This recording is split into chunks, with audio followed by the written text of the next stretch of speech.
Midlands. This is Rave Music 90s, and today we've got a massive exclusive interview with none other than MC Magika himself, 25 years in the game.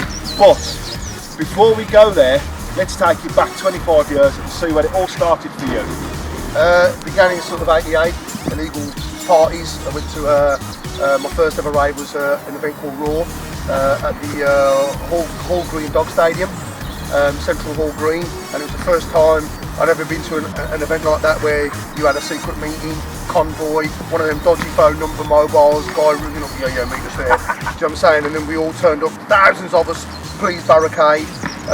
Went in, first time I'd ever seen a laser in my life, and I thought it was some kind of weapon. I was like, really? and then all of a sudden I saw this dreadlock MC called Man Paris over the top, make some noise, and I'm like, bloody hell, yeah! So that was it, mate. I was hooked from then on. That's brilliant. That's wicked, man. The promotion side of it, when did all that start? Yeah, that started like sort of back in the day. We're talking in the 90s, you know, before it even sort of became prominent like now, like it is now. I was hanging around with people like Murray, yeah, you know, RIP and stuff, and I was around him and I was watching a lot of promoters and stuff, and I always had this vision of trying to promote. And incidentally, in 1991, I actually put a gig on. I was trying to put myself out there and stuff, so I did a couple of jams at Moseley Dance Centre, and we had like SS on and House Crew. Wow, Moseley Dance Centre, man, you know House Crew. We had the House Crew, SS, Rap, Top Buzz and stuff, and Moseley Dance Centre had never seen a gig like it, ever. Queues up the road, police coming knocking on the door afterwards going, who the hell are you guys? You know, because obviously they've never seen that type of traffic in that part of the city. But so yeah, been around a long time, and then, you know, did some gigs in the 90s. Way before Flashback, we did a gig called Cocoon at the Q Club, and the idea of Cocoon was to be like a Flashback, but because I was involved in sort of happy hardcore, you know, I've been involved in many spectrums of the music, we amalgamated old school with happy hardcore. Unfortunately, Mark, it didn't work. Do you know what I'm saying? But if we'd have gone old school, it probably would have been a different ball game. As much as I love Flashback, but I think it might have been a different ball game, because if we'd have gone full old school, I think it would have been full on cruise and what would have happened. You know. But yeah, long time, man. Been doing them things a long time. Cocoon.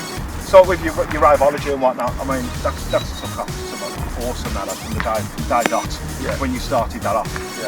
How did that come about? Where did that idea come from? That was a wicked idea. What a wicked name. That was, you know what? That was just like brainstorming, just chatting to my other half and my team, and we were just saying, look, what should we do? Let's try and put a little party. There was no idea or plan to put something big. It was like, do something small, have a little bit of a fun, a bit of a laugh, put a little party on them. So we did Lakeside Country Club, and then we were brainstorming names, and you know, I even spoke to my old friend Simon Rain, who used to run Time, and I was going to call it Time. Do you know what I mean? And I got the permission, but then we changed it, and then we just started thinking of like names, and I just thought of like I'm doing the process now. I just thought of biology. Remember that? Biology? Yeah, biology, And then I thought biology, and then boom, Raveology just fell out. Raveology, biology, brilliant, that is. So, I mean, that's how we fell out. Same, man. Quick 5 questions now. Got to answer them truthfully. Yeah. Okay, as I think you will do. Nothing but the truth, yeah? Yeah, nothing but the truth. Cool. Where's the book? Yeah. Right then, first one. MC or promoting?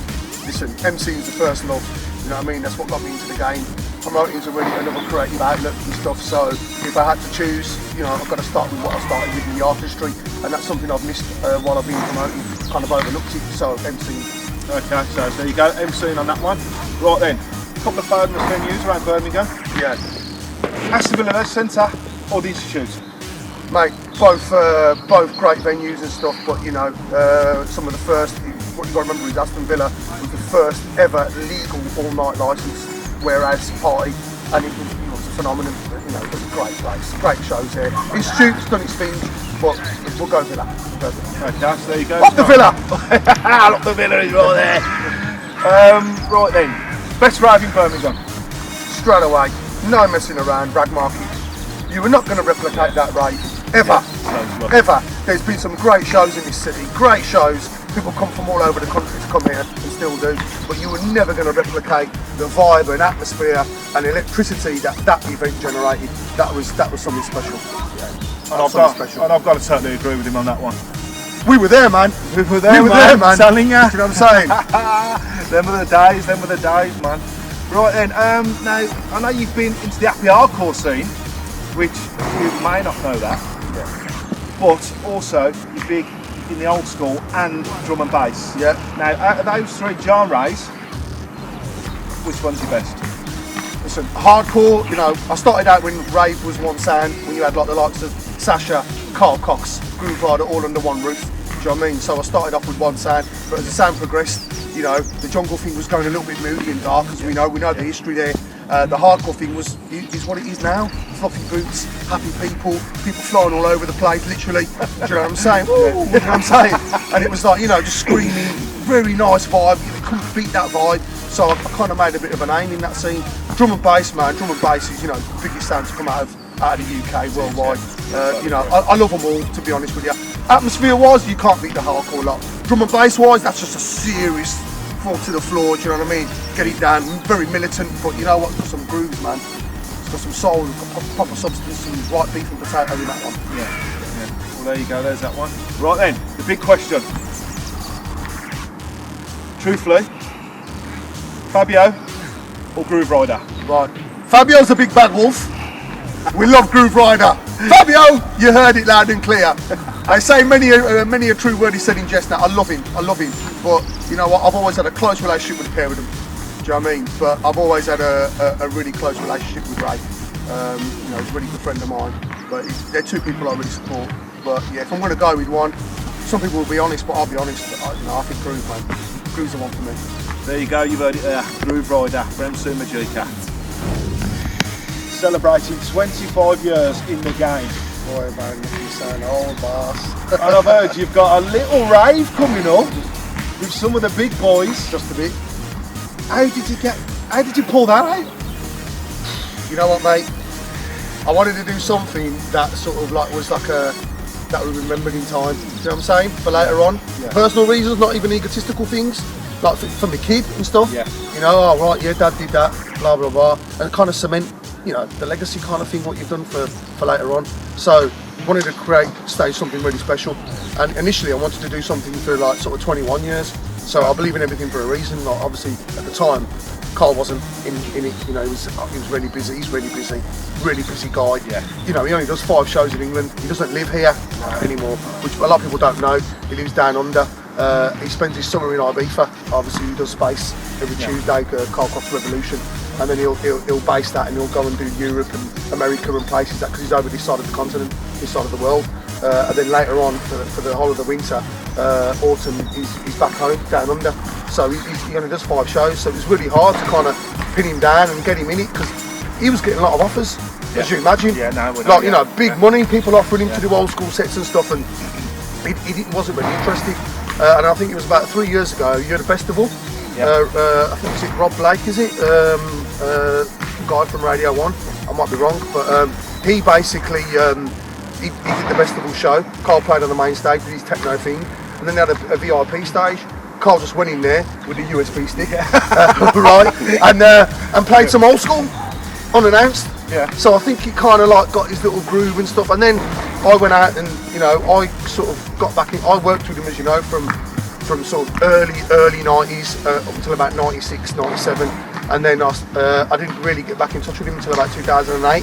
Okay. And then we sort of in that interim we just kept bumping into each other in airports, really, and hotel lobbies and stuff like mad stuff like that. Yeah. Come out of the lift and there he was. Bang. Yeah, like that type of like scenario.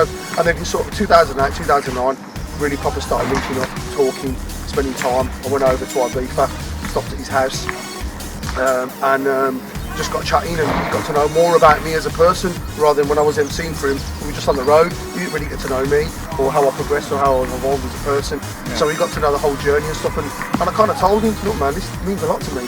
I want to do this thing, I want to do this party to cement what I've done, but I can't do it without you. Yeah. It just won't feel right, because you was a big part of my life, and I want to sort of, you know, represent what I did and have those that were present in my life and made an impact, and he was one of the big ones, the biggest impact in my career.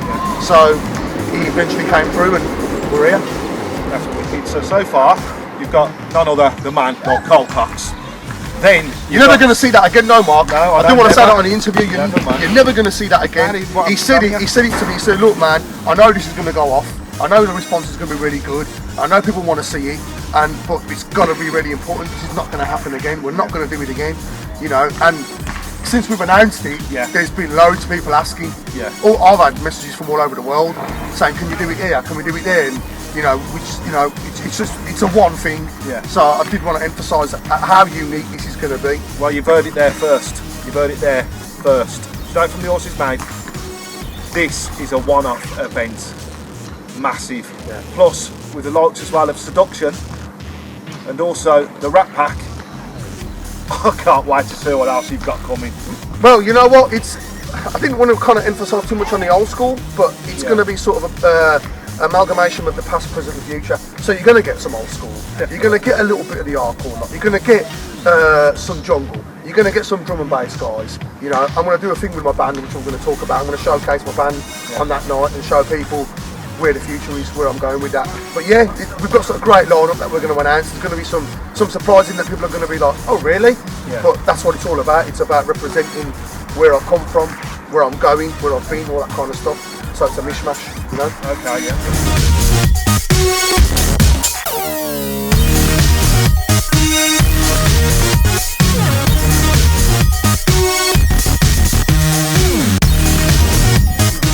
Anyway, celebrating 25 years in the game. How are your tickets going for this? Where Mate. can you get them from? Mate, you know what? We announced it without a lineup. We just Cole's face, right? And and we just went woof. You know, Yeah. you know, the tickets just went off. And now I think people are waiting for the lineup and stuff. And you know, and I think come by the time the doors open, that gig's going to be sold out. Tickets are available at theticketsellers.co.uk and at skiddle.com. And they're flying, mate. Tickets are really going. And really not just for, like, as I said, I keep using the word egotistical because it's not for those reasons. But I'm really hoping that this gig, for all the reasons, not just my 25-year thing, but for a chance to see Carl Cox once. The old lot are going to get to see him and relive it. Definitely. The young are going to get to see what they never got to see. Yeah. You know, 2 hours of the master. You're not going to see that in this environment around them type of people.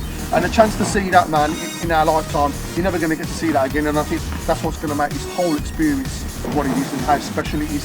So yeah, man, I'm looking forward to it. I'm looking forward to putting on a great show.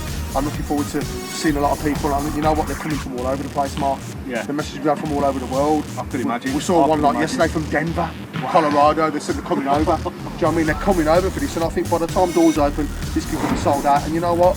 The aim is to break the record of the Q Club, to hit the capacity that they've never really truly hit. They've had some great shows, but I want to rock it out the park, and for something people remember in time. You know, as we were just talking about the rag market. Yeah. That's how I want them talking about this. Yeah. Well, I'm pretty sure that they will all be talking about like that. Anyway, Magika, it's been absolutely brilliant speaking with you today. Yeah, man.